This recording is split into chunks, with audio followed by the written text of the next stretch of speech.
Masalah harga minyak goreng yang melambung masih terus menghantui masyarakat di Indonesia. Sudah sejak akhir 2021, persoalan barang yang lekat dengan urusan dapur ini tidak kunjung menemukan solusi. Kebijakan yang diambil pemerintah dengan menetapkan harga eceran tertinggi, yakni Rp14.000, seperti dianggap angin lalu saja. Harga minyak goreng tidak kunjung turun, malah bertambah masalah karena menjadi langka di pasaran.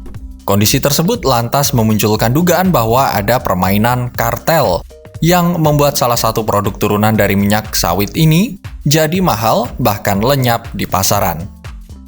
Padahal Indonesia merupakan negara produsen minyak sawit mentah atau crude palm oil terbesar di dunia. Menurut data Gabungan Pengusaha Kelapa Sawit Indonesia, GAPKI, produksi minyak sawit mentah di Indonesia terus meningkat antara 2017-2019. Tahun 2017, produksi minyak sawit mentah di Indonesia menunjukkan angka 38,16 juta ton. Jumlah tersebut meningkat terus 43,1 juta ton pada 2018, 47,18 juta ton pada 2019, dan tahun 2020, produksi minyak sawit mentah sedikit menurun dengan angka 47,03 juta ton dan menjadi 46,88 juta ton pada 2021. Selain produsen terbesar, Indonesia juga merupakan eksportir minyak sawit mentah nomor 1 di dunia. Tetapi kemudian pemerintah Indonesia berencana untuk mengurangi ekspor minyak sawit mentah dan menggantikan dengan ekspor produk turunan minyak sawit mentah yang salah satunya adalah minyak goreng. Nah, kembali ke masalah dugaan peranan kartel dalam kasus kenaikan harga dan kelangkaan minyak goreng di Indonesia.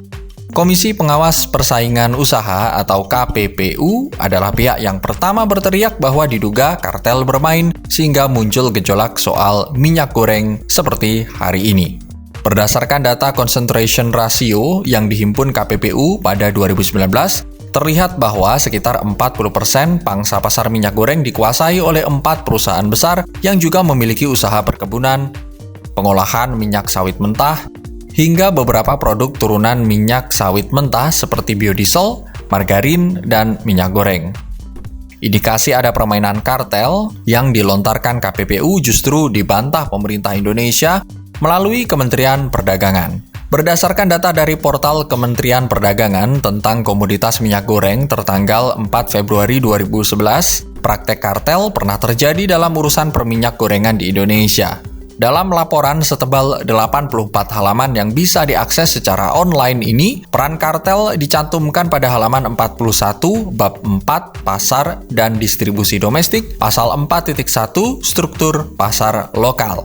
Pada bagian tersebut dituliskan pemerintah diminta mengintervensi sistem distribusi minyak goreng melalui pembenahan tata niaga dan penentuan batas atas untuk menjaga stabilisasi harga. Sementara saat ini, distribusi minyak goreng dilakukan sendiri oleh produsen.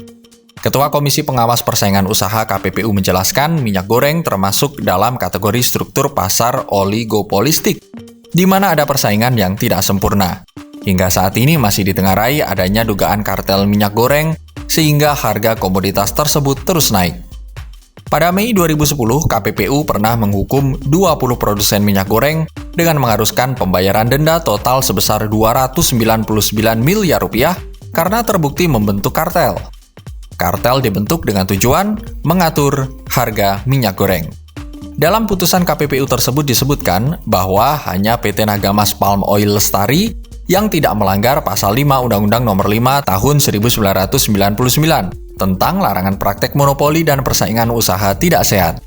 Sementara sebanyak 18 perusahaan yang terbukti melanggar pasal 5, yaitu larangan membuat perjanjian dengan pesaing untuk menetapkan harga jual produk minyak goreng dan curah adalah nama-nama PT besar, seperti PT Multimas Nabati Asahan, PT Sinar Alam Permai, PT Wilmar Nabati Indonesia, PT Multi Nabati Sulawesi, PT Agrindo Indah Persada, PT Musimas, PT Inti Benua Perkasa Tama, PT Mega Suryamas, PT Agro Makmur Raya, PT Miko Oleo Nabati Industri, PT Indokarya Internusa, PT Permata Hijau Sawit, PT Nubika Jaya, PT Smart Tbk, PT Tunas Baru Lampung, PT Berlian Eka Sakti Tangguh, PT Pacific Palm Indo Industri, dan PT Asian Agro Agung Jaya. Sebanyak 9 perusahaan dihukum karena melanggar pasal yang sama untuk pasar minyak goreng kemasan, yaitu PT Multimas Nabati Asahan, PT Sinar Alam Permai, PT Multinabati Sulawesi, PT Miko Oleo Nabati Industri, PT Smart Tbk, PT Salim Ivomas Pratama,